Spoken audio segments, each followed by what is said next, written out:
موږ تاسې چې میاشتې ته ګورو ابتداءً چې ښکاره شي ډېره نری وي، بیا په ورځ باندې لویږي چې 14 شپې پوره شي مکمله ګرده شي، بیا بیرته کمبود شروع شي چې 28 شپو ته رسیږي بیرته بالکل ختم شي. د دغه لویدن او کنکی کېدن په باب کې صحابه او مبارکینو د پیغمبر علیه الصلاۃ والسلام نه پوښتنه وکړه چې دا میاشت ولې لویږي، د څه وجې نه لویږي او کنکی کېږي. خدای متعال جواب کې آیتونه نازل کړه او په دغه جواب کې دی په حکمت لویدن او کوچنی کېدن باندې پوی کړه او دی ته تنبیه ورکړه په دې باندې چې تاسو پښتنې د هغه شی په باب کې کوي چې د تاسو د پاره یې ګټه وي. د میاشتې لویدن کنکی کېدن د دغه سره د تاسو څه غرض متعلق ده چې په دغه کې پښتنه کوي د ریاضي او سلسله کې اصل حکمت وګورئ. کدا میاشتم د لمر په شکل ټول وخت ګرده وای، دا چې اوس شعبان مبارک را بر شو او بیا یو څو شپې بعد رمضان مبارک، بیا د حج میاشت، دا به په چی شي معلومول چې اوس د رمضان وخت ده، اوس د حج وخت ده.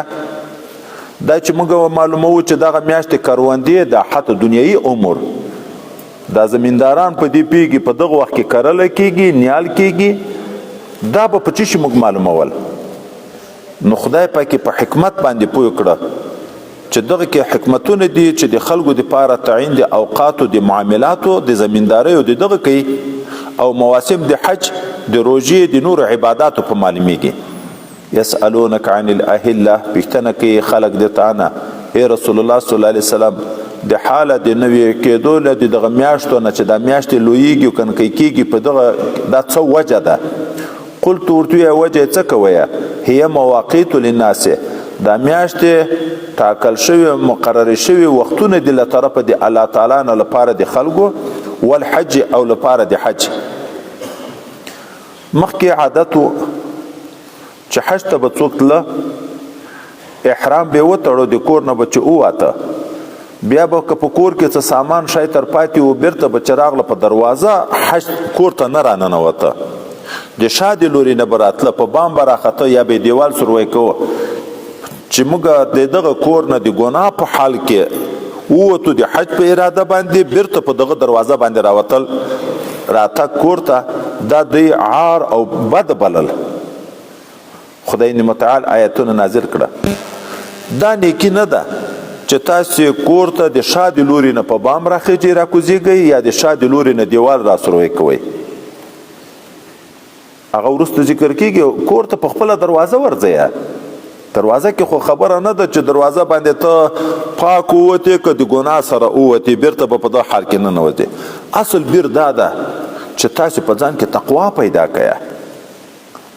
د بیر طلبګارې د نیکي طلبګارې په ځان کې تقوا پیدا کړئ.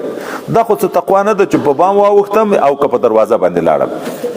ولیس البر، نه د نیکي دا کار بان تاتوا البیوت چې راځئ تاسو کورو ته من ظهورها د شا د لوري نه، ولکن البر، لیکن خاوند د نیکی من اتقا هغه څوک د چې ځان وساتي د مخالفت د حکم د الله تعالی نه، د الله نه ویریږي.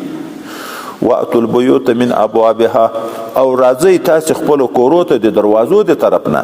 واتقوا الله، د الله نه ویریږئ، ګناهونه مه کوئ. لعلکم تفلحون، د دې دپاره چې تاسو خلاص شئ د عذاب د خدای پاک نه او خپل مراد ته ورسیږئ، جنت خدای پاک درکړي.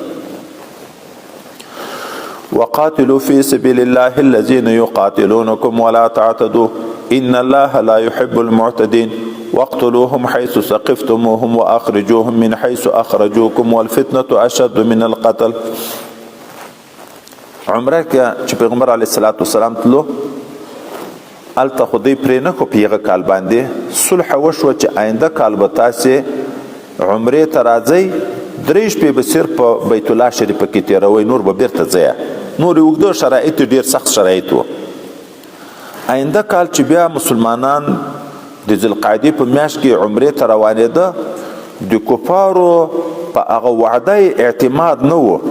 داسې نه چې موږ ورشو او دی په حرم د خدای کې د احرام په حال کې په موږ باندې جنگ شروع کړي، بیا به موږ څه کو؟ الله تعالی آیتونه نازل کړه که چیرې څوک په حرم کې در سره جنګېده د احرام په حال کې د تاسو سره جنګېده بیا جهاد در سره روا ده خو تاسو به اول ابتدا نه کوئ چې معاهده مو سره وکړه تاسو به جنگ نه شروع کوئ خو که چا جنگ در سره کوو نو بیا تاسو خپل مقابله او خپل دفاع کړئ شئ عین په مسجد حرم کې هم د مسجد حرم د حدودو احترام خو خدای پاک دومره لازمي کړی ده چې د حرم د حدودو ښکار هم ناروا ده د حرم د حدودو بوټی ویل هم ناروا دي ما سوه د سرګړي نه چې نبی علیه الصلاة والسلام اجازه پکې کړې ده او دغه ضررناک شیان چې نبی علیه السلام د وژلو اجازه کړې ده نور خو جنګ کې ناروا ده لیکن تحمیلی جنگ که دای حمله در باندې کوي بیا دفاع روا ده ته به ابتدا نه کې نبی کریم صلی الله علیه وسلم چې مکه معظومه فتح کړه په سهار باندې بیا یو بهترینه خطبه ویلې په هغه خطبه کې ویل چې دغه حرم حدود چې دي دا الله محترم ګرځولي دي اول چې مځکه پیدا ده د محترم ګرځولي وسنی نه دي په دغه کې جنگ ناروا ده او که څوک تاسو ته دا وایي چې خو پیغمبر علی السلام هغه د خپل جنگ کې وکړو وای ما ته یو ورځ خدای پاک حرمت حرم پورته کړی و لا اقسم بهذا البلد وانت حل بهذا البلد یو ورځ حرمت ورته پورته کړی و د سهار نه تر مازدیګره پورې نن بیرته هغه حرمت حرم را معاده لکه څنګه چې ابل ورځ و تر قیامت پورې چې چا د پاره جنگ کول کې ناروا دي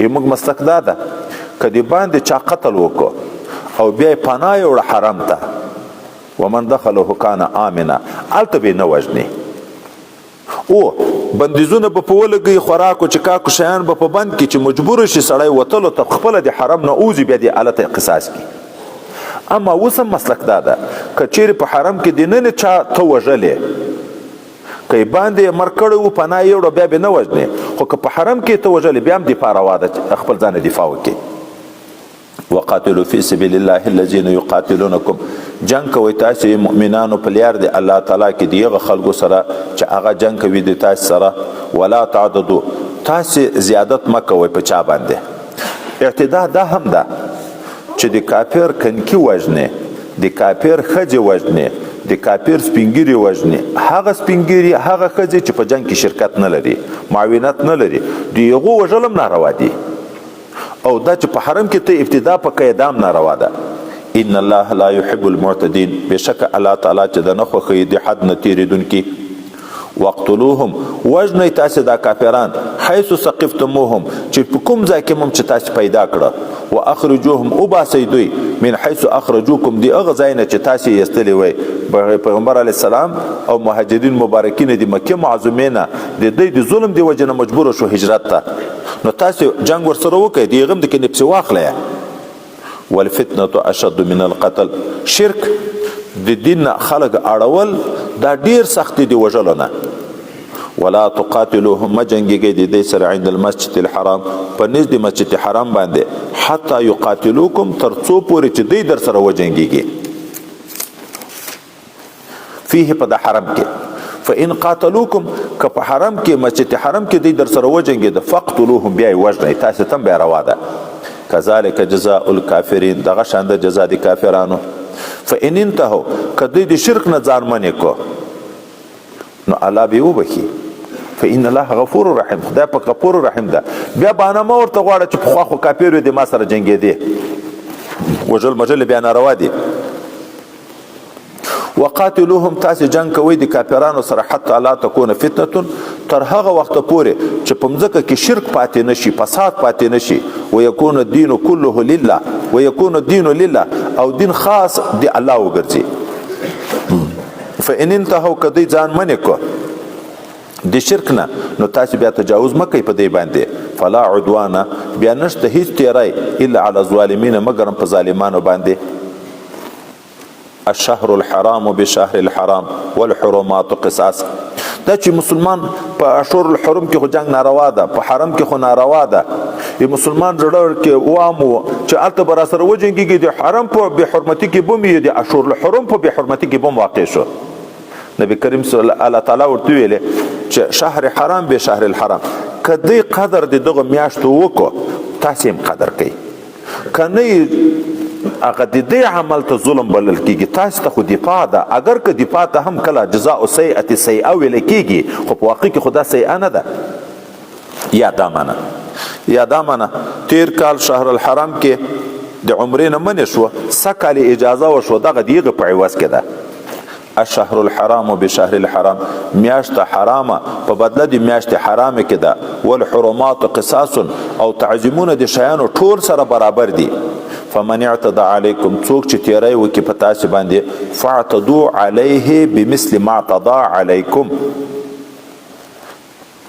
مشاکلتا دا دفاع ته خپل انتقام ته هم اعتدا ویلې، په واقع کې خدا ظلم نه ده. لکه هلته جزاء سیئة سیئه چې ویل شوي دي، که چا هم تیری در باندې وکړو، فاعتدوا علیه بمثل ما اعتدى علیکم، تاسې هم تیری کوئ په دی باندې په مثل د هغه څه چې دی تیری کړی ده په تاسې باندې. واتقوا الله، د الله نه ویریږئ. واعلموا پوه شئ ان الله مع المتقین، بشک الله تعالی چې د پرهیزګارو سره ده. د انتقامي امورو کې اوس هم حکم دا ده، کوم ظلمونه چې مساوات په انتقام کې ممکن وي، په هغه کې حکم د قصاص ده. چې مساوات ممکن نه وي، هلته بیا دیتونه مقرر کیږي. اوس څوک د چا لاس په بند پرې کړي، په بند یې تم ور پرې کوی شي، خو که لاس یې دلته ووایه مات کو، ته یې په هغه شکل نشي ماتولی، هغه کې مساوات نشي راتلی، نو دلته به مجبور یې ته به بیا دیت اخلي، ارش، هغه تاوان چې کوم د هغه حاکمانو عادلانو په واسطه باندې مقرر شي، بیا به هغه اخیستی کیږي.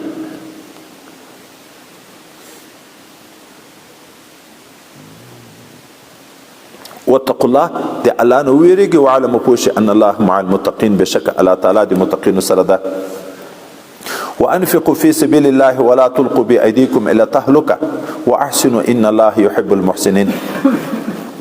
صحابه مبارکین چې کوم انصار مبارکین وو، یغو په ابتدا کې په ځان، په مال، په اولاد داسې قرباني ورکړي چې د یغو مثال په دنیا کې نه لیدل کېږي. مهاجرین چې راغله د مکې معظمې نه مدینې منورې ته، د مدینې منورې انصارو مبارکینو دومره د نصرت اظهار وکړو چې حتی یو صحابي به د بل سره ورور کو، هغه یو بل ته وی، مهاجر ته وی، د ما دوه ودونه دی، راشه وی ګوره په ودو کې چې کوم دی خوښ شي چې هغه در طلاق کړم، هغه عیدی چې تیر شي ته نکاح ورسره وکړه، او زه ډیر مال لرم، جایداد لرم، چې هغه در نیمای کړم، نیمې د تا نیمې د ما. هغه ورته نه، خدای دې تا په اهل کې برکت پیدا کړي. حضرت عبدالرحمن ابن عوف ورته په مال کې دې خدای پاک برکت پیدا کړي. نو دوی خپل ځانونه، مالونه، باغو اعتبار نه و، لحاظ نه و، خو چې کله فتوحات راغله، غنیمتونه پیدا شو، مسلمانان ډیر شو، بیا د انصارو په خپل مابین کې څه مشوره سره وکړه چې اوس خو دې موږ ډیر روپیو لګولو ته ضرورت نشته، الحمدلله بیت المال کې شی پیدا شو، موږ هر جهاد کې شرکت ته ضرورت نشته، الحمدلله مسلمانان ډیر شو، نو درځئ چې لږ دنیا طرف ته توجه وکړو، دا کاروبار بیرته لږ برابر کو. دوی چې دا فیصله وکړه، نو په دغه فیصله کې دا معنی چې د صدقې کولو نه لږ ځان ذاتي وساتو چې دنیا ډیره شي. الله تعالی د دې آیتونه ذکر نه داسې ونه کوي، خپل ځان هلاکت ته مه اچوئ، خپل مال لګوئ د خدای پاک په لار کې.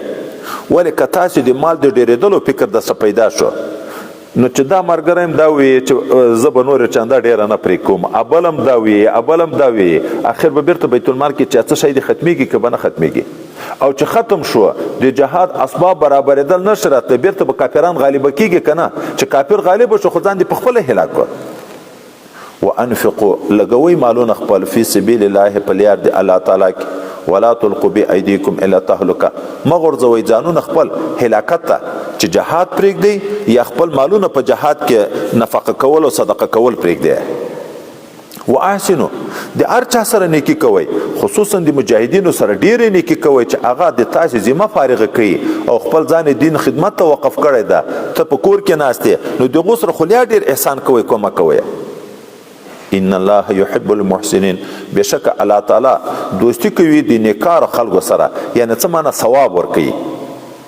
واتم الحج والعمره لله، دا چې سړی حج ته روان شو، احرام یې وتړو، سړی چې محرم کیږي، نو د موږ په مسلک باندې چې تلبیه هم ووایي بیا د تلبیې نه محرم کیږي نه، احرام یې وتړو تلبیه یې وویلې، یا روان شو حد یې د ځان سره روانه کړه اوس محرم شو. دغه محرم وروسته به مسلې پسې را روانې دي، اوس به لږ لږ ذکر کو. محرم د احرام په حال کې نه ګنډل شوې جامه اغوستی شي، نه نوکان او ویښتان پرې کوی شي، نه خوشبویي استعمالوی شي، نه د خپلې بیبي نه خپل خواهشات پوره کوی شي منافع، نه نر سر پټوی شي. مخکې خو ښځه او نر دواړه برابر دي، خو نر سر هم نشي پټولی، نه موزې او بوټونه چې پښه کې پټیږي نه هغه استعمالوی شي، نه کار کړی شي د احرام په حال کې، د حرام نه د احرام په حال کې مطلقاً کار مار نشي کړی. دا ټول محظورات دي. په اوس حاجی روان ده یا معتمر روان ده، په لیارې باندې احصار راغی، بندښت راغی، لکه د حدیبیې په واقع کې کفار ورته مخ ته شونی پرېږدي، دښمن مخکې شونی پرېږدي.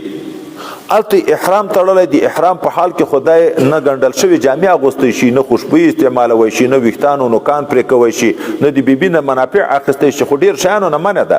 اوس په څه کې چې محاصره شو، په کوم ځای کې بند شو، نو نورو هغه ته معتمرینو ته یا حاجیانو ته یو ته به پسه شی ورکي چې دا به حرم ته بوځي، هلته به حلال کوي. موږ په مسلک باندې دلته نه چې هغه حرام حدود دي حتی یبلغ الهدی محله. ورځ به سره معلومه کی تر یغه وخت به دی دلته په احرام کې وي، د احرام نه به ځان نه باسي چې هلته هغه ورځ کې هغه شی پسه حلال کو، دلته به ذاتي ځان د احرام نه وباسي. حضرت پیغمبر علیه السلام د حدیبیې چې څومره شپې تیرې شوې د احرام په حال کې وو په انتظار باندې چې ګوندې اجازه وشي، خو چې اخر معاهده په دې وشو چې سګ به بیرته ګرځي. نبی علیه الصلاة والسلام صحابه ته ویل چې احرامونه ځان وباسئ، صحابه دا نشوی برداشت کولی او امید د دې و چې ګوندې خدای پاک به اجازه وکړي. بیا د ام المؤمنین په مشوره نبی علیه السلام خپل سر مبارک ورخی او خپله ذبح حلاله کړه. خو د موږ په مسلک دغه د حدیبیې څه حصه په حرام کې ده، څه په حل کې ده، دا اړولې د حل په حدود کې وو، خو حیوانات چې حلال کړه د حرام په حدود کې، نو حتی یبلغ الهدی محله د یغسر به ذات معارضه نه راځي. واتم الحج والعمره، تاسو پوره کوئ حج او عمره. فإن احصرتم، کچیر تاسو منع کړی شوی د تمامولو د حج او د عمرې نه، فما استيسر من الهدي، نو واجب ده په تاسو باندې هغه څه چې اسانه وي تاسو ته د هدي نه، پسه، غویی، اوښ، اختیار ده درته کې اسانه چې کوم یو تا ته اسانه وي هغه ولېږه. ولا تحلقوا رؤوسكم، مرخي سرون خپل حتى يبلغ الهدي محله، ترڅو پورې چې ورسیږي هغه حلال کرده شده شی مذبوحه محله او ځای د حلالولو خپل ته چې د حرام حدود دي، تر هغه وخت پورې به د احرام په حال کې سر بنرخي. فمن كان منكم مريضا او به اذى من راسه ففديه من صيام او صدقه او نسك. د هغه حدیبیه په شپو کې چې تقریبا د 16 شپو نه واوښتې، یو صحابي مبارکي اور مې بل د په کټو پسې دا سپږې مې دغسې په دا مخ را روانې دي. پیغمبر علیه الصلاة والسلام چې ولیدم نو راته ویل ایوزي که هوا مو که دغه نه په عذاب یې، ما ویلې اوسئ. پیغمبر علیه الصلاة والسلام ورته ویلې سر ورخیه، په دغو شیانو کې اوس دا د عذر وجه وه، د دغو شیانو کې د تا اختیار ده. شپږو مسکینانو ته نیمه نیمه کاسه خرما ورکوی شي، 3 روژې نیوی شي، او که پسه حلالوی شي چې کوم یوې د تاب کې خوښه ده. او که سړی داسې وي چې بغیر د عذر نه سر ورخي، هلته بیا د اختیار نشته، هلته دم واجب ده. ومن کان منکم مریضا، که څوک د تاسې مریض و او به اذى من رأسه، یا په ده پورې یو ضرر و د طرفه د سر نه، ففدیه، بیا لازم ده په ده باندې فدیه، چې فدیه چی ده؟ من صیام د روژو نه، او صدقه یا صدقې نه، او نسک یا د حلالولو د پسه نه، په دغو درې کې بیا د اختیار ده. فاذا امنتم، کله چې تاسو په امن شوي، احصار نه و، بیا نو بل حکم ده. حج په 3 قسمه ده، حج افراد، حج تمتع، حج قران. سړی چې اول احرام تړي، د احرام په وخت کې که نیت صرف د عمرې کړی و او په اشهر د حج کې روان، لکه دا نن سبا چې حاجیان ځي دغه احرام د عمرې نیت کړی، هلته لاړ د عمره یې وکړه، د عمرې نه یې ځان حلال کړ، بیا حلال ګرځي ګرځي ګرځي چې کله د مینا په لوري وځي بیرته بیا احرام وتړي، دغه ته حج متمتع ویلی کېږي. په یوه سفر یې دوه ګټې وکړې، هم عمره وکړه هم حج وکړه. او که اول د احرام تړلو په وخت کې د حج او د عمرې نیت دواړه وکړو، د دواړو تلبیه یې ګډه وویله، بیا دغه ته حج مقارن ویي. او که د احرام تړلو په وخت کې صرف د حج نیت کړی ده دغه ته حج مفرد ویي. دا دوه قسمه حجونه چې دي، چې حج قران ده حج تمتع ده، په یوه سفر دوه عظیم عبادتونه حج او عمره چې ادا شو، نو یو شکرانې دپاره یو پسه په دغه سړي باندې لازم ده چې حلالوي به، د شکرانې قرباني نه، د شکرانې پسه. زیاتې که حلالوی شو هغه خو د ده خوښه ده، خو یو پسه په لازم ده. اما څوک چې یو صرف د حج اراده وه، لاړ په احرام کې به اوسېږي تر هغه وخته پورې چې حج نه یې کړی ځان نشي خلاصولی، په هغه باندې بیا یو پسه حلالول مستحب ده. دا پسه حلالول د عمرې په وخت کې مستحب ده، خو دا عمل نن سبا پاتې ده. چیرې هم تاسې اورېدلي دي چې عمرې ته لاړ پسه یې حلال کړو؟ د عمرې په وخت کې مستحب ده، د حج افراد په وخت کې حج دا یو پسه حلالول دا مستحب دي. حج قارن او حج متمتع ته چې دواړه سفر په یو اشهرو د حج کې وکړه، دوه عبادت یې وکړه، بیا پسه په واجب ده. خو که داسې و چې د پسه وس نه و، یا پسه پیدا کېدو نه یا یې وس نه و، بیا به د پسه په عوض کې 10 روژې نیسي، چې 3 به د احرام په حال کې د حج په سلسله کې وي، اخرنۍ ورځ به د عرفات وي، وم اتم نم. بیا چې حج نه نور فارغ شو، و ورځې اذا رجعتم نه مراد کور نه ده، مراد موږ په مسلک باندې چې د حج نه فارغ شو، که هلته په حرم کې اوسېدې که په بل ځای کې و ورځې به نورې روژې ونیسي. د 10 ورځې روژې قایم مقامه بیا د هغه یوه پسه دي. فمن تمتع بالعمرة الى الحج، څوک چې ګټه واخلي په عمره سره تر حج پورې، فمستيسر من الهدي، بیا لازم ده په ده باندې هغه څه چې ورته اسانه وي د هدي نه، پسه وي، غویی وي، اوښ وي، چې کوم ورته اسانه وي. فمن لم یجد، که چا نه کو پیدا یو پسه، فصیام 3 ایام فی الحج، بیا واجب دی په ده باندې روژه نیول د 3 ورځو په حج کې، و7 او ورځې نورې اذا رجعتم، چې کله تاسې وګرځئ د حج نه فارغه شوئ. تلک 10 کامله، دا 10 ورځې پوره دي د یوه پسه په مقابل کې. ذلک لمن لم یکن اهله حاضر المسجد الحرام، دا چې حج تمتع حج قران په یوه سفر 2 اعمال کېږي، دا د هغه چا دپاره دي چې د میقاتونه د باندې خلک دي، لکه د لرې ځایونه ورځي، نو هر وخت کې موقع د مستقل حج او عمرې دغو خلکو ته نه پیدا کېږي، نو دغو د ضرورت په بنیاد باندې په یوه سفر، بلکې په حج قران ته په یوه احرام دواړه عمل روا دي چې وایي.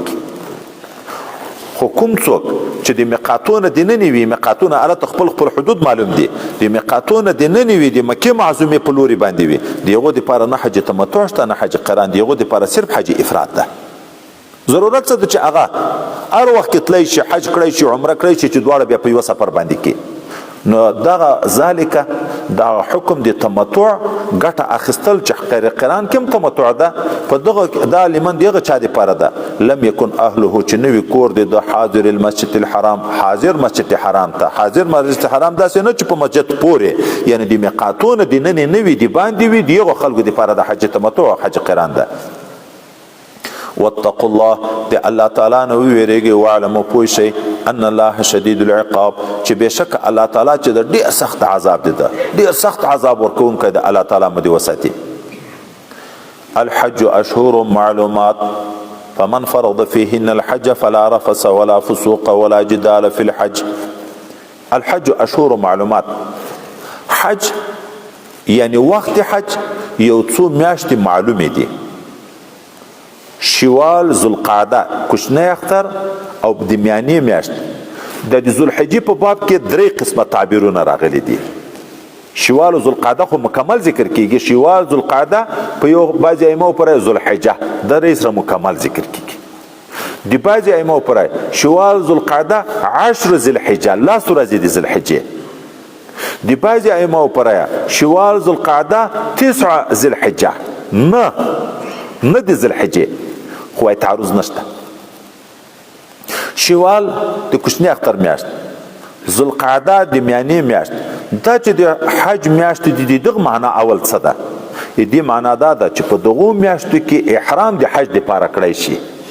که د دغو میاشتو نه د مخکې نه احرام وتړو، په روژه کې احرام د حج په نیت باندې وتړو، تر یوغه وخته په دغه احرام کې اوسیږي. د نورو ائمو په مسلک خو بیخي د احرام صحیح نه ده، د موږ په مسلک باندې صحیح ده خو مکروه ده.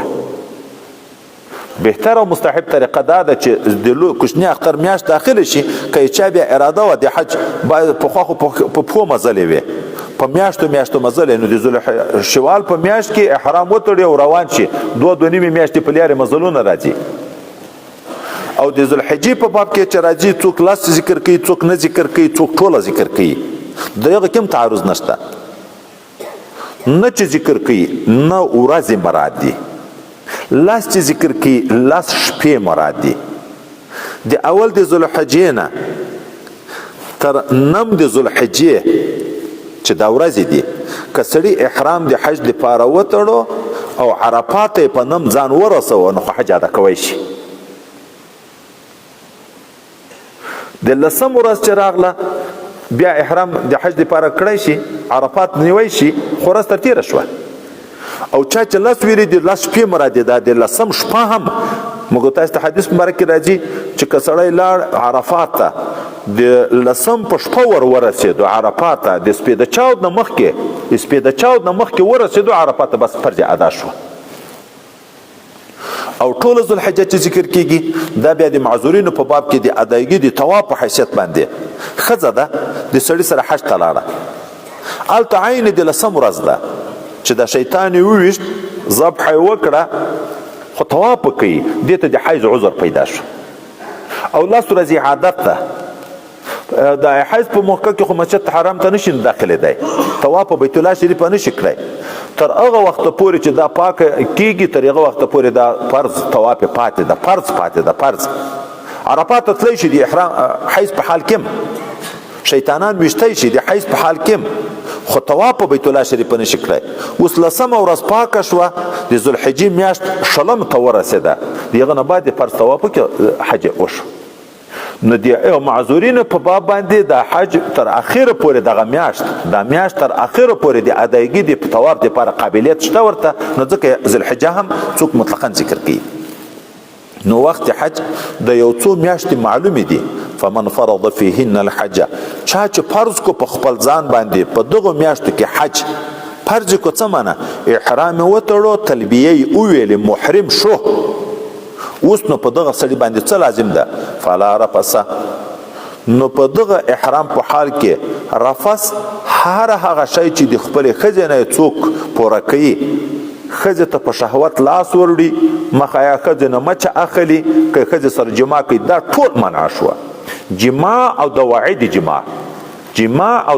جماع ټول منع شو. فلا رفث ولا فسوق، او نه ګناهونه شته په حج کې.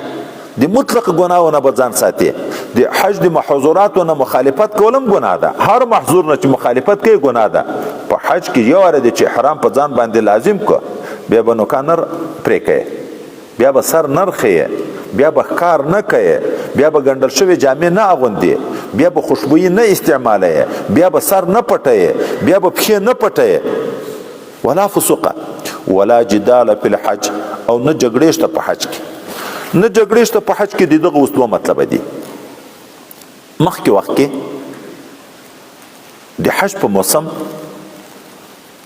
عام خلک د نن په ورځ به عرفات ته تله. قریش دا به مزدلفې ته تله، پورته عرفات ته نه تله، چې موږ اهل حمص یو، د حرام خلک یو، د حرام نه د باندې نه وځو.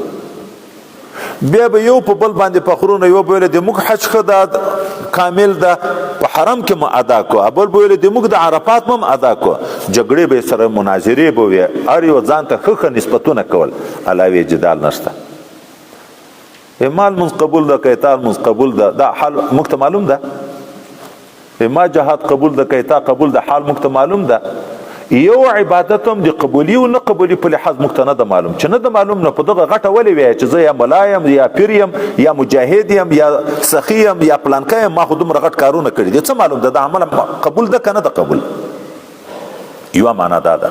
یوه معنا دا ده د حرم په حدودو کې سخت الفاظ بلیا نه استعمالوي، د چا سره به جنګ و دعوه نه کوي.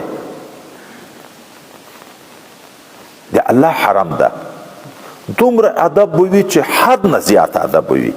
ګورې د موږ په مسلک باندې د حجر اسود مبارک مچول دا خو یو عظیم نعمت الهي ده چې چاته خدای پاک میسر کړي.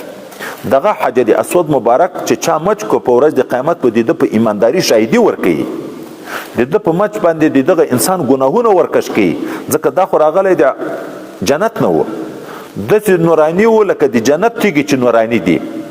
خو دغه چې ګناهګارو لاسونه په تیر کړه، حایزو ښځو لاسونه په تیر کړه، د جاهلیت په دور کې د دغه رنګ تور شو.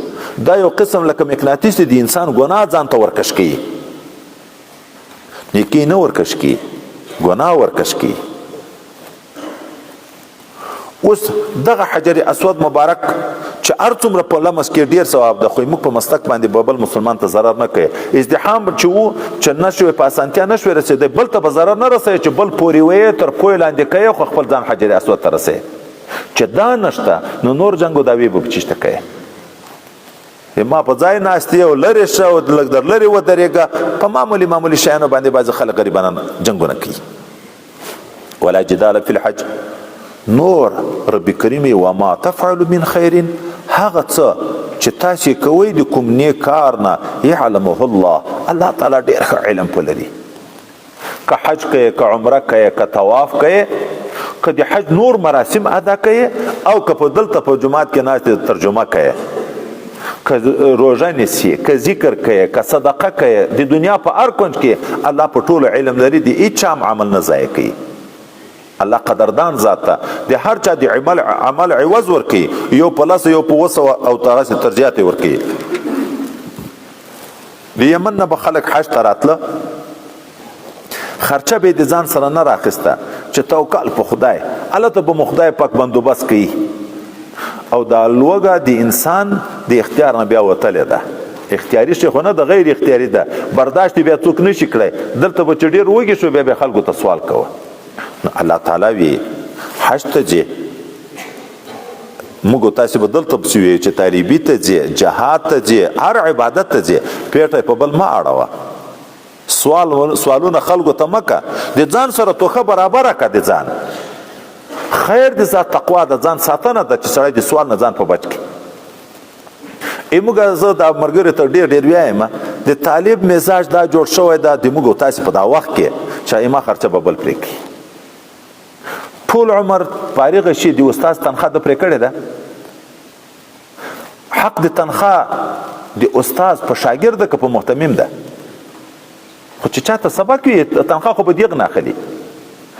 تاسې د ماړۍ پیس لنګر ته په طالب باندې لیدلی ده چې محتمم غریب تنخواه هم د استادانو ورته پرې کوي، محتمم غریب د لنګر بندوبست هم کوي، بیا چې لږ کمزوري په لنګر کې بیا مظاهرې راباسي.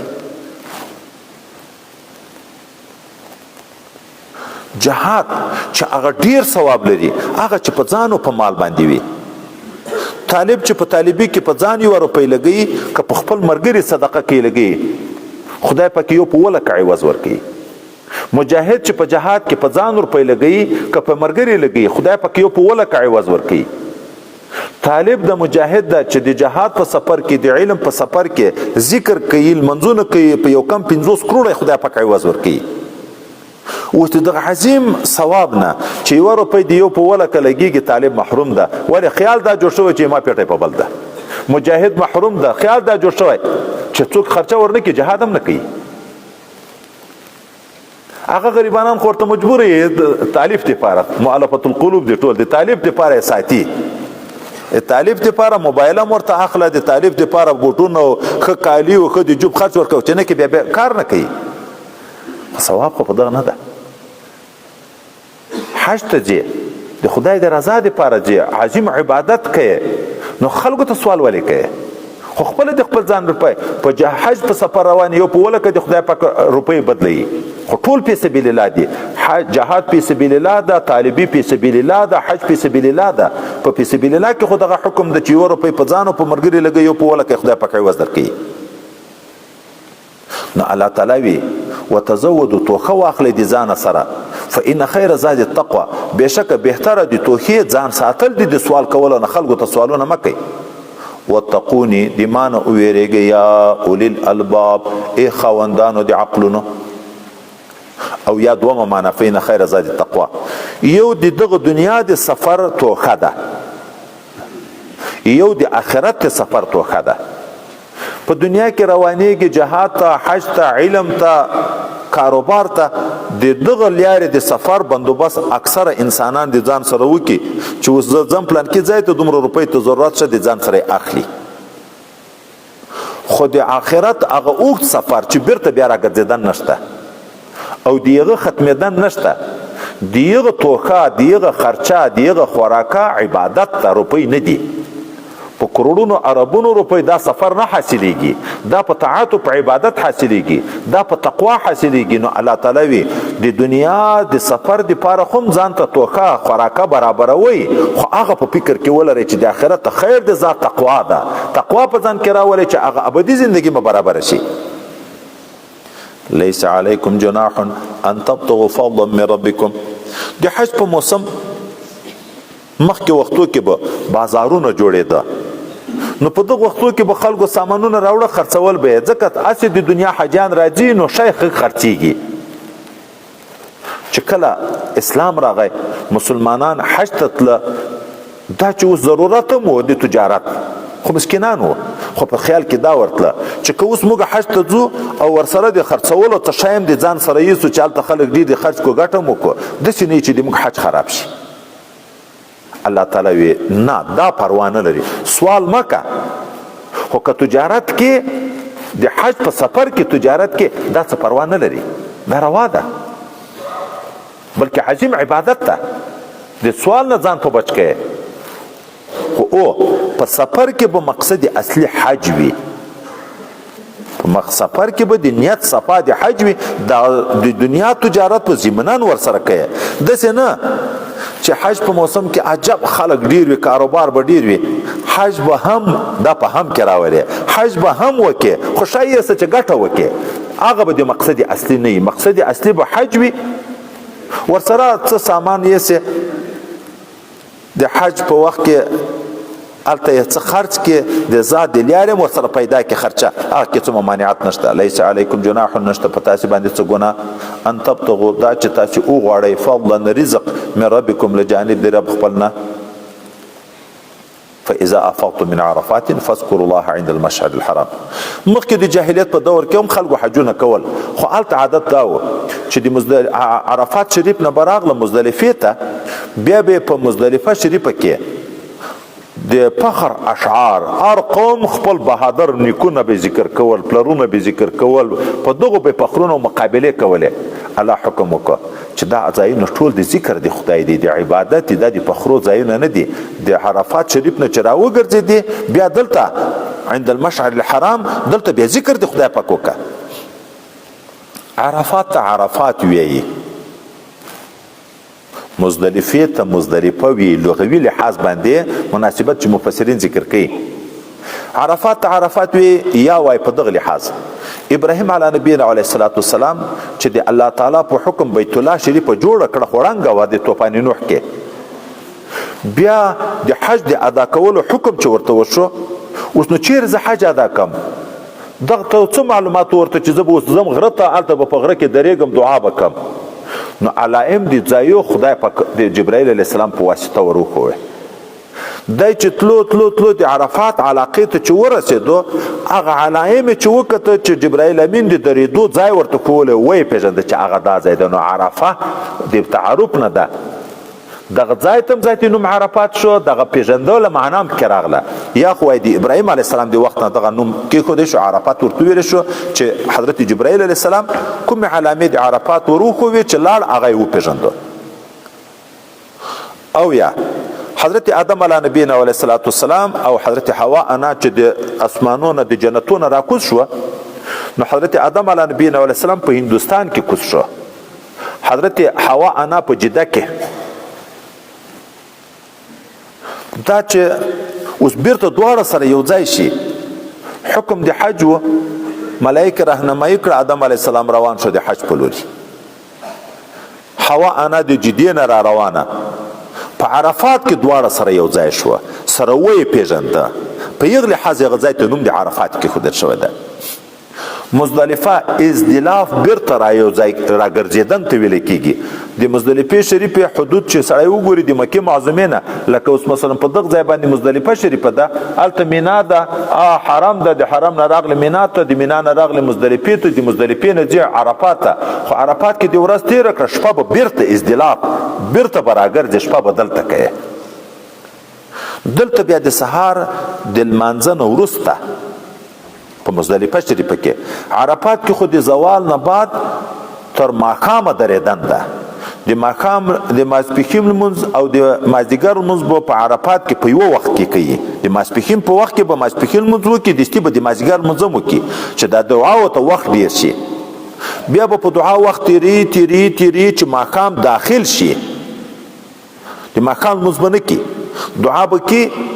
بیا به په ماښام کې را روانېږي، وروسته چې شپه را داخله شوه بیرته به راځي مزدلفې شریفې ته.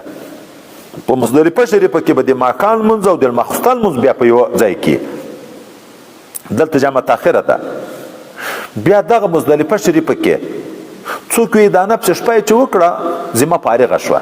موږ په مسلک باندې د مزدلفې شریفې شپه چې وکړي د سهار لمانځه نه وروسته د لمر ختو نه لږ مخکې دومره وخت دلته درېدن واجب ده. دا وقوف په مزدلفه شریفه کې دا واجب ده. دلته به بیا دعا کوي چې لمر خته نږدې شو، ذاتي به روانېږي د مینا په لوري باندې. بیا به هلته شیطان ولي رب کریم فاذا افضتم من عرفات، کله چې راکوز شوئ تاسې د عرفات شریف نه د طواف دپاره اوس بیرته راځئ، نو فذکر الله عند المشعر الحرام، یادوي الله تعالی په نزد مشعر الحرام باندې. اخره حصه د مزدلفې شریفې مشعر ځای د شعائرو د دین ده، ځکه مشعر الحرام ورته ویل کېږي. دلته به د الله یاد کوئ، واذکروه، او یادوي الله تعالی کما هداکم، لکه څرنګه چې درښولې د تاسو ته هغه طریقه د ښوونه. تلبیه ویې، سبحان الله، الحمدلله، الله اکبر ویې. وان کنتم من قبله، او بشکه وای تاسو په خوا د هدایت الله تعالی نه لمن الضالین، له جملې د ګمراهانو نه. دین په عقل څوک معلوموي شي.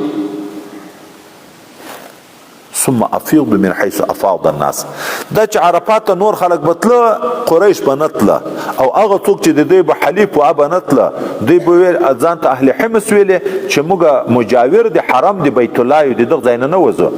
الله تعالی حکم وکړ چې نه، چې نور خلق د کوم ځای نه راکوزیږي تاسې به هم د هغه ځای نه راکوزیږئ. کوزیدن فرع د خطا نه ده که نه ده؟ نو خاول به ځئ.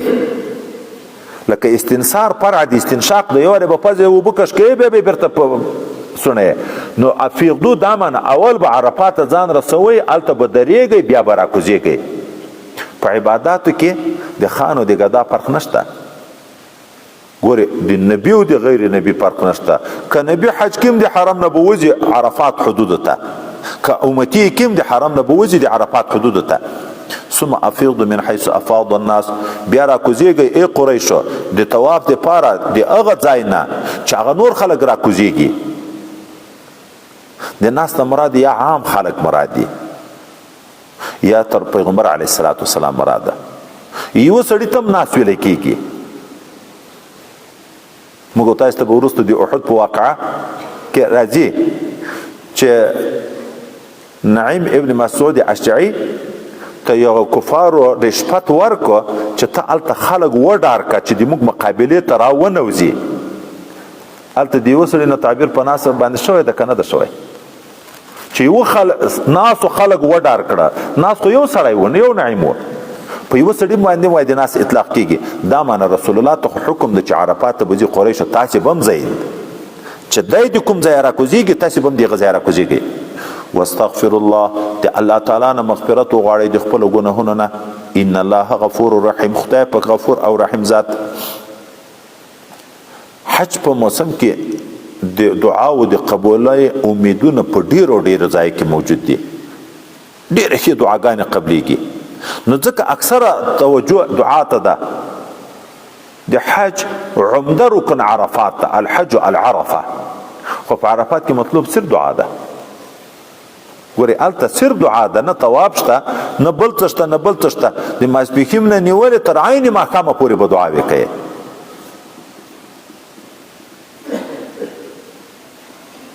خو دغه موبایل د غم نه دی، دغه کمرې د غم، ټول عبادت د خلکو ور خراب کړه. عرفات کې دعاګانې نه، بس کړه په کړو پې عکسونه سره اخلي. دا ودرېږه په غونډۍ باندې، دلته څو نفره سره یو ځای شه، دا د دغو تصویرونه، دعا ته یې ورپام نه ده. بل ځای ته چې لاړ شي دعا ته یې ورپام نه ده. روضې مطهرې ته ودرېږي دعا ته یې ورپام نه ده. په طواف په حال کې مقام ابراهیم ته ولاړ یې، لاس په واړی په دغه څړي باندې بل عکسونه تر اخلي، نه دعا کوي خلک. شیطان خبیث دومره عمل وکړه چې د عبادت اوقاتو کې د موږ ذهنونه مشغول کړه. دلته د دعا وخت ده، خدای ته مغفرت وغواړئ د ګناهونو نه، الله غفور رحیم ذات ده. نبی کریم صلی الله علیه وسلم په عرفات مبارکه کې د امت په باب کې ډېرې ژړاوې وکړې، دعاوې وکړې. خدای پاک نور ګناهونه د ده د دعا په برکت ورسره ومنل چې ورمات مې دي، خو حقوق العباد نه. یو بنده چې د بنده سره څه تیری کړي دا نه. سهار چې د مزدلفې کې دعا کوله، د دعا په حال کې پیغمبر علیه السلام وخندل. دا وخت خو د ژړا وي، د خندا نه وي. چې کله فارغه شو صحابه مبارکینو پوښتنه وکړه چې دغه وخت کې خو به د تا عادت نه و چې تا به خندل، دلته دې ولې وخندل؟ وایي دلته چې ما پرون دعا وکړه، دا څه دعا پاتې شوه د امت په باب کې، الله نه کړه را سره قبوله. دلته هغه دعا هم قبوله کړه. شیطان په سر خاورې بادولې، چغې ویلې چې خو ما خواري خو لاړه چې زه څه په کوم، هغه بیرته الله ورته معاف کړه. نو هلته د دعاو د قبولي ځای ده. مغفرت وغواړئ د خدای پاک نه، د خپلو ګناهونو نه. خدای پاک غفور او رحیم ده. فاذا قضیتم مناسککم، کله چې تاسو پوره کړه افعال د حج خپل، حج عرفات ته احرام شرط ده، احرام شرط ده. اصل عمده رکنونه کې عرفات او طواف په بیت الله شریف باندې ده. دا عرفات نه راکوز شوې راغلې د لسم په ورځ باندې په مینا کې اول شیطان ویشته کیږي، د شیطان ویشتلو نه بعد ذبح کیږي، د ذبح نه بعد حلق کیږي. د حلق او د طواف په منځ کې ترتیب واجب نه ده، مستحب ده. بیا ځي طواف ته، فرضي طواف ته چې بیت الله شریف باندې طواف کوي. د طواف نه بعد ذاتي ځان حلالوي. اوس دغه خلاص شو، لکه حج پوره شو، خو بعضې شیان پاتې دي. دا شیطانان ویشتل 11 12 14 په دغو ورځو کې مشته که نشته. دغه وختونه به دی لکه میلې چې جوړې کې اشعار به ویلې، خپل مفاخرتونه به کول. الله وی فاذا قضیتم مناسککم، کله چې ادا کړه افعال د حج خپل، فذکروا الله، یادوي الله تعالی، که ذکرکم آباءکم، لکه یادول د تاسو خپل پلرونو را چې په خوا به پلرونه ډېر یادول، فخرونه به کول. او اشد ذکر، یا طریقه نم د الله ذکر ډېر کوئ. فمن الناس من يقول ربنا آتنا في الدنيا وما له في الآخرة من خلاق ومنهم من يقول ربنا آتنا في الدنيا حسنة وفي الآخرة حسنة وقنا عذاب النار. د حج په سفر کې د دعا او د قبولي امید خو ډیر ده، خو خلک دوه قسمه دي. بعض خلکو ټول مقصد د زندگی دنیا ګرځولې ده، لکه د کفارو خدا ذالک مبلغهم من العلم. دیغه خیال ده چې دغه ژوند د دواري ژوند نشته، نو که وخوره که واغونده خواهشات پوره که. دا مطلب د زندگی ده. ځکه هم د دنیایي طریقې کې کوشش کوي، دنیا ډیرولو کې کوشش کوي، د دنیا خواهشاتو پوره کولو کې کوشش کوي، ځکه بل زندگی دی منی نه. اما د مسلمان د دنیا زندگی د ضرورت په انداز باندې باید وای اکتفا وکړي. اصل زندگی خو د آخرت ده، دیغه فکر ورسره ای. لیکن نن مسلمان داسې شوي دي چې د علم نه، د علماو نه، د اهل الله نه لرې لرې ګرځي. د آخرت په ګټو به خبرېږي څه وخت، خو چې څوک د علماو سره ناسته ولاړه وکړي، د هغه نه د آخرت خبرې واوري، نو په ګټه به خبر شي. د اولیاو سره کینې د آخرت خبرې واوري، سوچ به ورسره پیدا شي. چې هغه نه وي نو حج ته لاړ شي، چې هغه عظیم عبادت په ټول عمر یو وارې تللی، هلته هم دعاوې صرف د دنیا دپاره کوي. خدای پاک وی ځینې خلک داسې دي چې خدای ما ته په دنیا کې راکې، په دنیا کې الله خدای هم دې وساتي، او د آخرت یې هېڅ برخه نه وي. موږ مخکې امارت اسلامي کې حج ته تللي وو، بیا څه کسان را سره وو، د طواف په حال کې یو بل ته ویې د تریاکو دعا کوي چې خدای پاک به د ملا صاحب اجازه وکړي چې دا تریاک وکړو. د طواف په هغه ځای کې هم د تریاکو ځکه چې وای بېګا مسکینانو سهار غنیان شو، ریټونه یې جګ شو په یو واره باندې. حضرت شاه نقشبند صاحبي یو ډېر بې همته سړی ما په حرم شریف کې ولید، د کعبې مبارکې په پردو پورې لاس نیولی و، دعاوې کړې چې ما ورته وکته ټولې دعاوې د دنیا کړې، صرف دنیا یې غوښته. خو یو علی همت مې په مینا کې ولید، د 2,000 دینارو سودا یې وکړه، خو زه د ده زړه ته متوجه وم، زړه یو سیکنډ هم د خدای د ذکر نه غافله نه شو. رجال لا تلهیهم تجارة ولا بیع عن ذکر الله. موږ تاسو بیا را روان ده. نو ځینې صرف دنیا غواړي، په حرم کې هم صرف دنیا غواړي، په روژه کې هم صرف دنیا غواړي، په روژه مات کې چې دعا قبلېږي هم صرف دنیا غواړي. خو ځینې بیا داسې دي چې په دنیا کې هم حسنه غواړي، په آخرت کې هم حسنه غواړي، ورسره د عذابو فکر هم ورسره د خدای پاک د عذابو نه پناه هم غواړي. اوس د اول دپاره د خدای پاک فیصله دا ده چې څوک صرف دنیا غواړي نو دنیا به څه شی ورکړی شي، خو په آخرت کې به هېڅ برخه نه وي. او څوک چې عالی همت وي، دنیا او آخرت دواړو غواړي، خو حسنه غواړي، د هغه به په آخرت کې هم غټه برخه وي. اوس په دنیا کې هم حسنه غواړي. د دنیا حسنه څه ده؟ د دنیا ټول نعمتونه چې توفیق د عبادت ورسره وي بیا حسنه بلل کېږي. که د چا دنیا ډیره شوه خو شوق او طاعت د عبادت توفیق و ورسره، دغه دنیا د ده دپاره حسنه ده. چا اولاد ډیر شو، توفیق د طاعت و ورسره، دا نیک صالح اولاد شو، دا د ده دپاره حسنه ده. څوک کرسۍ ته ورسېده، حکومت ته ورسېده، قدرت ته ورسېده، خو توفیق د طاعت و ورځ په ورځ عبادت کې زیادت راته، دغه قدرت د ده دپاره حسنه ده. انبیاو هم پاچاهي کړي دي. سلیمان علیه السلام د ټولې دنیا پاچا و که نه و پاچا؟ رسول الله صلی الله علیه وسلم پاچا و که نه و؟ خو دغه زندگی د عبادت زمینه ورته برابروله، عبادتونه یې پکې ډېرېده کمېده نه، دا بیا حسنه ده. صحت ده، که مال ده، که ښځه ده، که اولاد ده، که قدرت ده، که عزت ده، چې توفیق د عبادت یې ورسره ټول بیا حسنه د دنیا بلل کېږي. خو که توفیق د عبادت نه و، دا بیا شرمندګي ده، دا خذلان ده. خدای نیسي علامه دې وساتي چې دنیا ور ډېروي، توفیق د عبادت نه ورکوي نو عذابونه یې ډېروي. قدرت ور ډېرېږي او توفیق د طاعت نه وي نو عذابونه یې ډېرېږي، ځکه دا خو هر شی بیا پېښتنې پسې را روانې دي.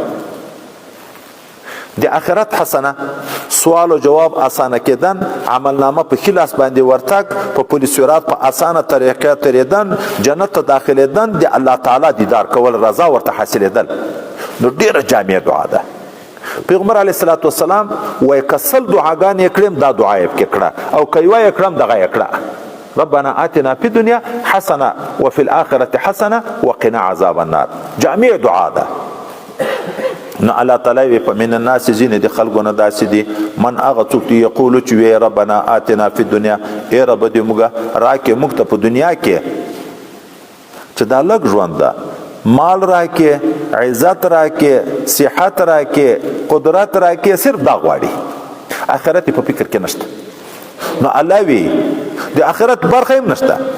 ومنهم زین دی انسانانو نبل من هغه څوک دی یقول چې وی ربنا آتنا فی الدنیا، ای الله موږ ته راکې په دنیا کې، خو قید وسه ذکر کوي، هغه مخکې قید نه ذکر کوو، دا ذکر کوي حسنه راکې، په دنیا کې حسنه راکې او په آخرت کې هم حسنه راکې. وقنا عذاب النار، دی اور د جهنم نه مو وساتې. اولئک دغه خلق چې خیر د دنیا هم غواړي، خیر د آخرت هم غواړي. یؤتون لهم نصیبهم، د دې لپاره برخه د دې د مما کسبو، دی هغه عمل نه چې دوی کسب کړی ده. والله سریع الحساب، الله تعالی چې د زر اخیستونکی د حساب ده. د قیامت ورځ 50,000 کاله ده، خو دا اوږدوالی د دغه وجې نه ده چې په حساب دا ټول وخت تېرېږي. حساب د یو لمانځه د وخت په انداز باندې کوي د ټول مخلوق سره. موږ ته حسابونه ګران دي چې معلومات نه لرو، موږ ته ګران دي چې معلومات نه لرو. اوس مثلا زه د خپل مرګرو کې مدرسو کې وایم چې اوس د مدرسې حساب چې سړی دی یو کال کوي، په ټولو شیانو استحضار د علم نشته.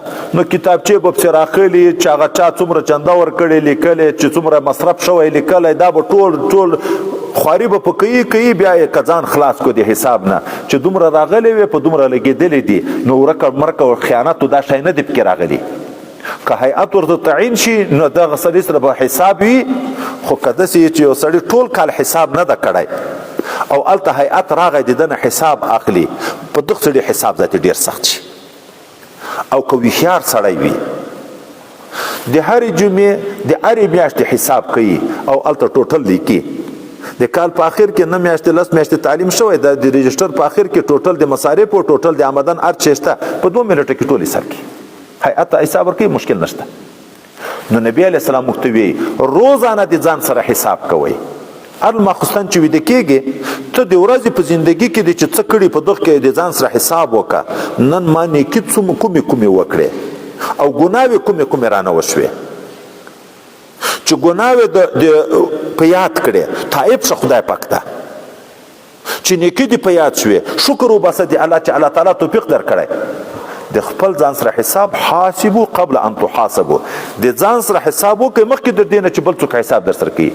خو داسې حساب وکړئ د رښتیا لکه څوک چې د خپل شریک سره حساب کوي چې دوه نفره په ګډه دوکان کېږدي دواړو 10 لکه روپۍ نورې روپۍ د یوه نه وي صرف دغه روپۍ په دغو کې چې دا یو ملګری په جمعه کې نوی کالي اغوندي دا بل په بدګمانه کېږي که نه د حساب ورسره کې نه کې چې روزانه ته غوښې خورې روزانه ته پلاونه خورې نوي کالي اغوندې زمون د نوي کالي دنیا د دواړو شریکه ده دا د کومه نه کړه. لکه وای د شریک سره چې حساب کوي د ځان سره هم دغسې حساب وکړه دا ما چې وخوړه دغه ما په حلال وګټلې که مې په حرام وګټلې بیا خو به خدای پاک حساب در سره کی. دا اغوستې مې چې دي دا مې په حلالو روپۍ اخیستې دي که مې په حرامو باندې دي. دا د چا سره مې چې وخندل چا سره مې کومک وکړو یا مې چا ته بده خبر وکړه په دغه کې مې د خدای رضا مطلب او که شخصي هر څه کې حساب وکړي د ځان سره قیامت کې به ذاتي حساب ډېر اسانه ځکه خو په دنیا کې د حساب د ځان سره کړی د ګناهو نه د توبې ایستلي الله دې راضي کړی. هلته خدای پاک ته خو ټول شیان دې موږ معلوم دي ټول معلوم دي چې ټول معلوم وي چې دلته شي ته ګوري چې 3 شیان پراته دي اوس په دغه حساب څه وخت لګېږي چې وینې په سترګو چې 3 دي نه حساب ته څه ضرورت وي. خدای پاک حساب ته ضرورت نه لري په طرفة العین کې د ټولې دنیا حساب کوي.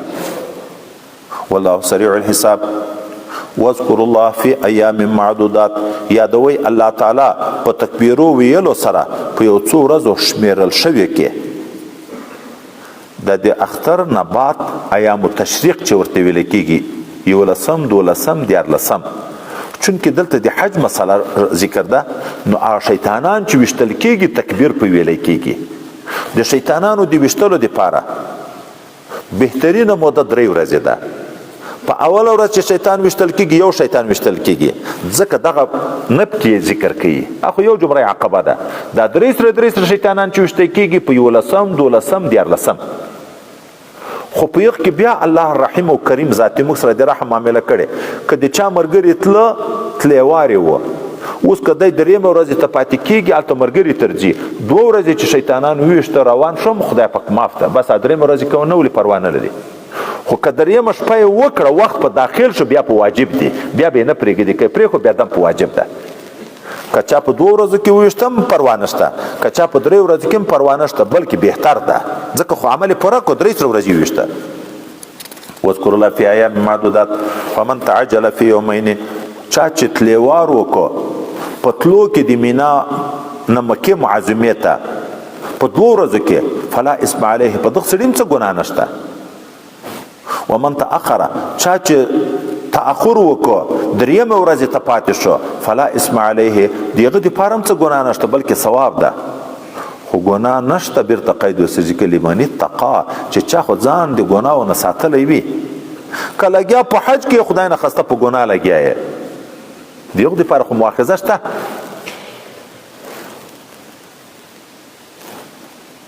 چا تلوار وکم پروا نشته چا تاخیر وکم پروا نشته خو لمن اتقا چې ځان د نورو ګناهونو نه د محظوراتو نه ساتلی وي. واتقوا الله او همیش دپاره وویرېږئ تاسې د الله تعالی نه یوه ورځ نه ټول عمر.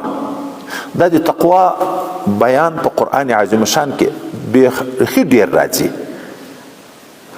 امر یا حکایت دې دپاره چې د کامیابي ذریعه تقوا ده. نو ځکه دلته معنا د تل کوي واتقوا الله، همیش دپاره د خدای نه ډارېږئ تر یو څو ورځو پورې نه. واعلموا پوه شئ انکم بشکه تاسې الیه دغه خدای پاک ته تحشرون ورجمع کېږئ ټولېږئ به په ورځ د قیامت کې د مکافاتو د جزا دپاره. څومره ژوندي سري مخلوقات چې په دنیا کې دي د موږ د ایمان جز ده چې دا به ټول مري، مخلوقات به ټول مري. بیا په دومه شپېلۍ د اسرافیل علیه السلام باندې دا ژوندي سري را ژوندي کېږي، حتی حیوانات هم را ژوندي کېږي.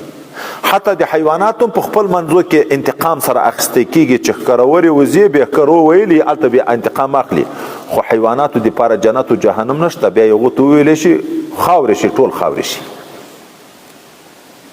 اما د انس جن سره، د انس جن د پیریو د انسان سره د دغو سره حساب د زندگی کېږي.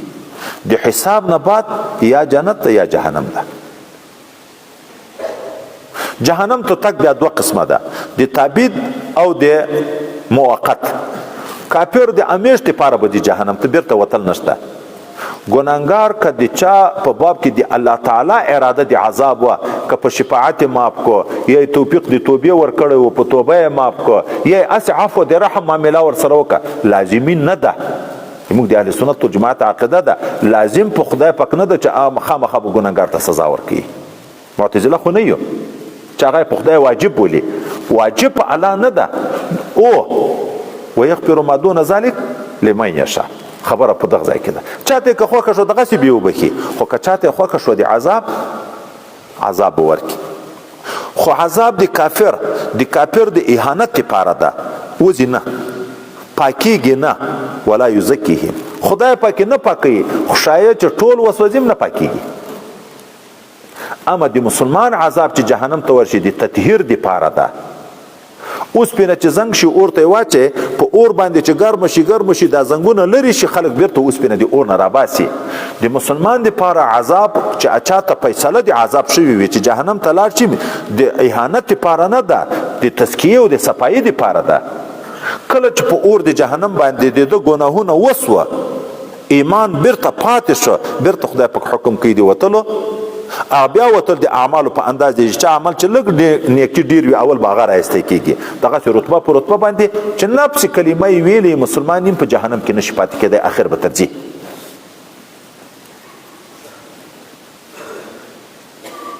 ومن الناس من يعجبك قوله في الحياة الدنيا. په منافقینو کې یو سړی د اخنس په نامه باندې ډېر خوږ ژبی و. پیغمبر علیه السلام ته به راغی، چاپړوسي به یې کړه، قسم ده چې سخت محبت مې ده در سره، بیا تا مې بیخي ګزاره نه کېږي. خبرې به یې چې کړې ډېرې ښې معقولې خبرې به یې کړې. خو چې د مجلس د ان حضرت صلی الله علیه وسلم نه به ووت، که د مسلمانانو فصل به یې ولید غنم منم، هغو ته به هم غلی ور ورکوه بیا سوه. که په دښته کې به د مسلمان مال ولید او څوک به نه و، هغه به یې وژل. دلته دعوا د محبت و د رسول الله صلی الله علیه وسلم، هلته د باندې فسادونه کړه. خدای پاک وی نبی کریم صلی الله علیه وسلم ته ځینې خلک خو داسې دي چې د دې خبرې په ژوند د دنیا کې تا په تعجب کې اچوي چې څومره ښه هوښیار، څومره ښې خبرې. دا منافق سړي چالاکي ډېر زده. دا خلک چې خطا کوي ډېر داسې سړی خطا کوي. خو علاقه یې ذکر کو فی الحیات دنیا، په آخرت کې بیا چالاکي نشته. هلته بیا منافقت باندې ځانونه نشي خلاصولی، هلته خو حساب د الله سره ده. رب کریم خو د زړه په وسواس هم خبر ده. هلته پټو ښکاره ټول یو شی دی. الله وی بعضې خلک خو داسې دي چې په ژوند د دنیا کې د خبرې تا په تعجب کې اچوي او په قسم ویایي چې اما په زړه کې د تا سره مینه ده، خو په واقع کې سخت دښمن ده د تا او د مسلمانانو. چې کلم د مجلس نه وګرځي بیا په فسادو کې کوشش کوي. د مسلمانانو مال تلف کوه، حیوانات یې ور وژنه، فصلو ته یې اور ورکوه، چې بیا څوک په خبر شي چې دا خو ده کړي، چې ورته چې د خدای نه وډار شه، داسې خو مه کوه. دو ته لیا خشکې ورشي دا ما ته نصیحت څنګه کوي؟ ګورئ دا د خشکې منشا یوه خبره به غټه زده کړو، اکثره منشا یې تکبر وي. چې عالم وي، ملا وي، لږ مشهور وي او د شریعت خلاف عمل یا قول تر وشي، څوک سپینه خبر ورکړي په ده څومره بدله کېږي. دا موږ تاسې د وخت خبره وکړو، ولې بدله کېږي؟ خو خیر ښه خبره یې درته وکړه، د ګناه نه چې بد شي ښه یې، که په ګناه کې پاتې شي ښه یې. ده ته ځان غټ لیده کېږي چې زه خو غټ ملا یم، دا ما ته دې ولې داسې وویلی؟ که پیر ده چې شرعي نقصانونه پکې موجود وي ته یې ور وښیې، کامله اصلاح چې باطن نه یې راغلی، په ده بدله کېږي. ما ته هم ته خبرې نصیحت کوې، ملک ته خو چې وکړي اخو یو خواته پرېږده، خو که حاکم صاحب ته دې وکړي، والي صاحب، وزیر صاحب، قمندان صاحب ته دې وکړي، هغه خو دې بیا وژني، بندیخانې ته دې هم اچوي، ځان غټ ورته لیدی کېږي. دغه خبیث چې خبر به دغه ورته وشي چې د خدای نه وډار شه دا مه که، په ده به یا بده ولګېده. الله تعالی یې حال ذکر کوي، ومن الناس ځینې د خلکو نه من هغه څوک دی یعجبک قوله چې په تعجب کې اچي تا خبرې د فی الحیات دنیا، په ژوند د دنیا کې، ویشهد الله او دی شاهد ګرځي الله تعالی علی ما په هغه څه په قلبه چې په زړه د ده کې ده. محبت خو د زړه شی ده، چې ویې چې قسم ده د ما در سره محبت ته، خو ګورې قسم خو په الله کېږي، لکه الله په ځان شاهد ګرځي چې ګوره الله خو خبر ده د ما په زړه باندې، زه رښتیا محبت لرم. او خدای پکې وهو الد الخصام، او حال ده چې دی ډېر سخت ده په جګړه او په عداوت کې، په دښمني کې. نبی کریم صلی الله علیه وسلم یې خدای پاک ته هغه انسان چې همیش په داوو او په لانجو کې وخت تیروي ډېر مبغوض ده. دا وګیر سړی دا ډېر خصومت کوونکی الله ته ډېر مبغوض ده. چې په انسانانو کې د موږ مسلمانانو کې چا یو وارې د عادت د لانجې وي چې د هر چا سره په لانجه لګیا یې، په هغه پسې به دروغ هم وایې، غیبت به هم کوې، په زړه کې به حسد هم ورسره کوې، د تاوان اراده به دې وي، د ضرر په څومره ګناهونه لګیا کېږي. واذا تولى کله چې وګرځي د تا نه د ما حبیبه سعی فی الارض، بیا دی کوشش کوي په مځکه کې لیفسد فیها چې فساد وکړي په مځکه کې، هره ګناه فساد ده. ویهلک الحرث والنسل او دی هلاکوي د مسلمانانو فصلونه او د مسلمانانو ژوندي سري حیوانات نسل. والله لا يحب الفساد، خدای پاک نه خوښوي فساد. واذا قيل له اتق الله کله چې دته ویل شي چې د خدای نه وډار شه داسې مکه، اخذته العزه بالاسم، دی ویني چې ننګ عار او دا غصه په ګناه باندې نورم ظلم و زیادت شروع کی، فحسبه جهنم، بس ته جهنم. په دنیا کې خو په بدمعشي او زور وي ورسره، ولا بئس المهاد، ډیر بد بستر دغه اور د دوزخ علامه دی وساتي. دا خو د منافق حال شو، په خوله خوږ، په عمل کې مفسد، عقیده خرابه، د الله مبغوض، د رسول الله مبغوض. بل طرف ته اوس د مخلص مسلمان حال ذکر کیږي. حضرت صاحب رضی الله تعالی عنه د مکه معظمه نه چې هجرت وکړ مدینه منوره ته ځي، قریش په خبر شو، مشرکین د مکه په خبر شو، د شام په لښکر وروت. په یو ځای کې چې د ورنږدې شو، د په اسپور ده غیشه لندې دا ورسره دي، توره ورسره ده، چې ورنږدې شو پسې رسیږي، د عزت د آس نه ورته کوز شو، ورته وویل او خلکو تاسو خو په دې ښه پوه یې چې د ما غوندې ښه نشان ویشتونکی څوک نشته، د ما دې په خدای قسم وي چې ما ته به تر څو رانږدې نه شي چې دا ټول غیشې مې نه یې در باندې خلاص کړي، بیا مې چې په لاس کې څومره زور چې دا توره مې نه یې در باندې چلولي، که دا را خلاص وي بیا یې تاسې خوښه ده چې څه راسره کوي. خو او یوه خبر به زه درته وکړم، په ما کار مه لرئ، ما پرېږدي چې خپل حبیب ته ورشم، رسول الله صلی الله علیه وسلم ته ورشم، د هغه سره یو ځای شم. ما چې په مکه معظمه کې چیرې خپله دنیا ښخه کړې ده هغه به در وښیم، ورشئ روپۍ در وباسئ، دنیا یې د تاسې، په ما کار مه لرئ. دوی خو شوق د دنیا ده، بل خو څه غواړي نه.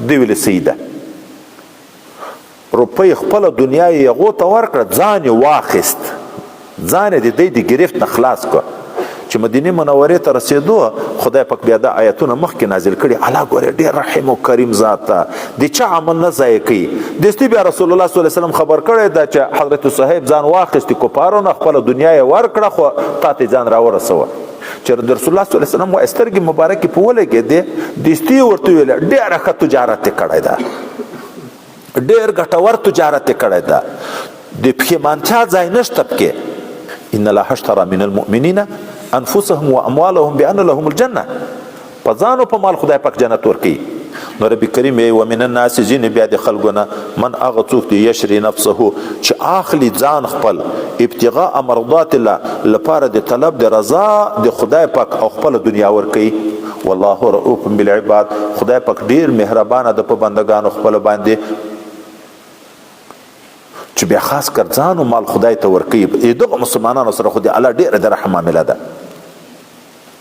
یا ایها الذین آمنوا ادخلوا فی السلم کافه ولا تتبعوا خطوات الشیطان انه لكم عدو مبین د شان نزول په لحاظ وای حضرت عبد الله ابن سلام رضی الله عنه چې د يهود عالم او ایمان راوړ څه کسان نور داسې و چې یو ایمان راوړ بیا پس د ایمان نه پیغمبر علی السلام ته وای راغله ورته ویایي چې د افتې د ورځې خو د موږ په پخواني دین کې احترام په موږ باندې و د افتې په ورځ به موږ کاروبار نه کول صرف که اوس هم اجازه راته وکړي چې هغه د افتې د ورځې احترام موږ وساتو تورات ما ډېر تلاوت کړی که اوس هم اجازه راته وکړي چې د شپې په لمانځه کې تهجد کې زه هغه تلاوت کوم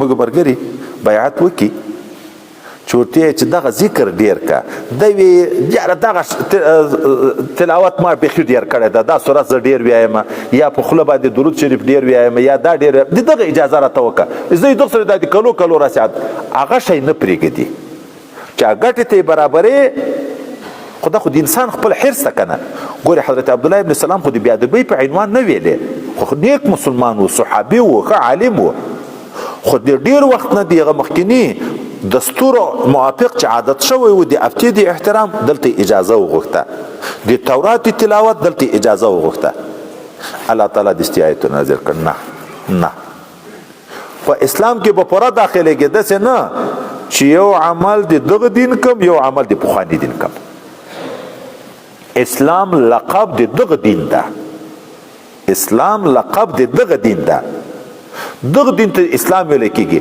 نو په اسلام کې به پوره داخليږي که تلاوت کې د قرآن عظیم شان بکې که احترام کې د جمعې د ورځې بکې اوس خبره بیا را روانه دي دا خو د شان نزول په لحاظ باندې خبره شوه نور مفسرین کرام دلته دوه قسمه ترجمه کوي یا ایها الذین آمنوا ادخلوا فی السلم کافه هغه خلکو چې تاسو ایمان راوړی ګورئ دوستانو خپلو ته خطاب کوي الله تعالی تاسو داخل شئ فی السلم کافه د سلم نه یا مراد دخول فی السلم کافه دا معنی چې د اسلام ټول شعبې په ځان عملي کوي په پوره اسلام کې داخل شئ د اسلام یو حکم هم مه پرېږدئ ټول اوامر په ځای کوئ د ټولو ګناهونو ځان ساتئ داسې مه کوئ څوک لمونځ کې روژه نه نیسي څوک روژه نیسي مثلا زکات نه ورکوي څوک زکات ورکوي حج نه کوي څوک بالفرض که د قتل نه ځان ساتي خو د زنا نه ځان نه ساتي څوک د زنا نه ځان ساتي د غلا نه ځان نه ساتي څوک د غلا نه ځان ساتي د غیبت نه ځان نه ساتي نه په پوره اسلام کې چې اوامر او نواهی مجموعه ده اسلام د اوامر او د نواهی مجموعه ده ټول مامورات خدای پاک چې الله حکم پکړی رسول الله صلی الله علیه وسلم پکړی په یغو به عمل کوي د ټول مناهیونه چې الله او رسول موږ منې کړي دیغه نه بځان منې کوي یو معنا ده دومره معنا په خپل ځان کې خبره ده اے مؤمنینو تاسو داخل شئ په اسلام کې پوره د سر نه تر نوک ټول ځان په شریعت برابر کړئ موږ کله کله لیدلې دي زه دا ترغیب د ګیرو اکثر او ځای کې ډیر چلوم بعضی ځای کې بعضی خلک وایي خلیفه صاحب ګیره ته مې ما ګوره زړه مې ډیر صفا ده ګیره مې خیاله ده یا مې لنډه کړې ده خو زړه مې ډیر صفا ده او بیا کله دا خبرې چې وکړو دا ګورې دوم جرم ده په دا بازار کې وای ډیره دوکه چې کوي د دکاندارانو خلکو سره ګیرور دکانداران وای ډیره کوي یما زړه ډېر صفا ده. زه ورته یم چې دروغ یې. زړه چې صفا وای ایمان چیرې ده ځای؟ چې زړه صفا شي د الله محبت پیدا شي بیا د الله د امر نه مخالفت راځي.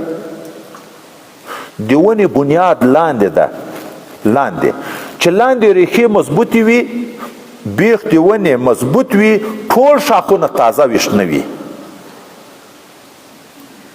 ټول میوه کوي. خو چې د کوم شاخ رګ هلته چمجي ووایه، د لاندې چمجي ووایه، پاس دستي شاخ وچ شي که نه شي وچ. ایمان څو اویا شعبې ده، شعبې چې یوه شعبه خرابه شو اثر دستي ښکاره شو، څوک به ږیره رخي،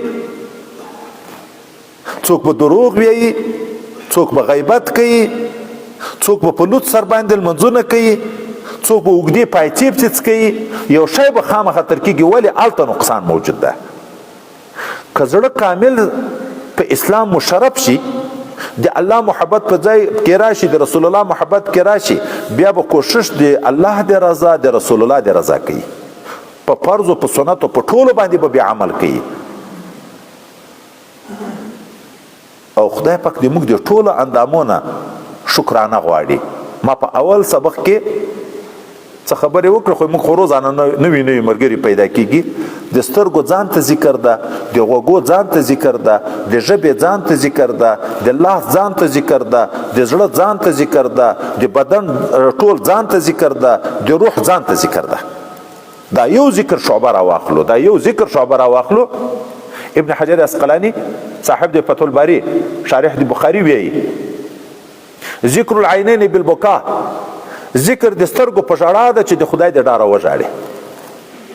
او نبی علیہ السلام چې څوک په ګوښې ځای کې خپل ګناهو کې سوچ وکي او د الله عظمت کې سوچ وکي او د جهنم خیال ورسره پیدا شي چې هغه الله د ما نه په دغه ګناه ناراضه شوی دی، ما به جهنم ته بیایي، نو د خدای د ډاره دومره وژاړي چې صرف دا باڼه یې لاندې شي، باڼه دغه سترګې بیا په اور د جهنم حرامې دي. کله وایي یو انسان د یو ویښته په شفاعت خدای پاک خلاص کې وی بخي. په ورځ د قیامت باندې چې یو انسان حساب و کتاب کې بند راشي، وای د د سترګې یو باڼه خدای پاک ته وی چې رب کریمه تا دا وعده کړې وه چې څوک د ما د ډاره دومره وژاړي چې یو ویښته یې د سترګې لوند شي، په هغو باندې د جهنم بوی اور حرام ده. زه په دغه انسان شاهدي ورکوم د تا د ډاره یوه ورځ زه لوند شوی یم د دې اوښکو باندې، د یوه ویښته په شفاعت خدای پاک معاف کړي. ذکر العینین بالبکا، ذکر د سترګو په ژړا د خدای ته وژاړه. ذکر الاذنین بالاصغاء، ذکر د غوږو په غوږ نیولو د خدای د دین خبرې په مینه واوره. قرآن ته کېنه، حدیثو ته کېنه، بیانو ته کېنه، د خدای د دین خبرې، د نصیحت خبرې په مینه او په محبت باندې واوره. ذکر اللسان بالثنا، دغه ژبه چې د نطق ځای ده، د خبرو ځای ده، دغه خبرې بې ځایه خبرې مه کوه، د خدای په حمد او په ثنا کې. نبی کریم صلی الله علیه وسلم فرمایي من کان یؤمن بالله والیوم الاخر فلیقل خیرا او لیصمت. څوک چې په الله او په آخرت ایمان لري، یا د خیر خبرې کې یا د چوپ شي، نه دی غږیږي. دروغ خو دې نه پوهوي، غیبت خو دې نه پکوي، شیطانات خو دې نه پکوي، په یو مسلمان باندې سخریا او پسخن خو دې نه پوهوي، د مسلمان زړه خو دې نه ازاروي. ذکر الیدین بالاعطاء، ذکر د لاسو په ورکړه ده چې یو غریب، خوار، مسکین، نیک عمل او بد عمل هغه د خدای پاک کار ده، د خلکو سره حال خدای پاک ته معلوم ده، خو مسلمان د محتاج د تا کومک ورسره وکړه. دا د لاس ذکر ده، ورکړه د لاس ذکر ده. او ذکر د زړه خوف و رجا، په دغه زړه د ډار ځایم ده، دغه ځای د امید ځایم ده، د خدای پاک د گرفت نه به ډارېږي، د الله د رحمت په امیدوار یې. ذکر البدن بالوفا، دا ټول بدن چې خدای پاک د څه عبادت لپاره راته حکم کړی، په هغه کې به استعمالي وفاداري به کوي په هغه باندې. ذکر روح بالتسلیم والرضا، ذکر د روح په تسلیم او په رضا ده چې خدای پاک کوم حکم درته څه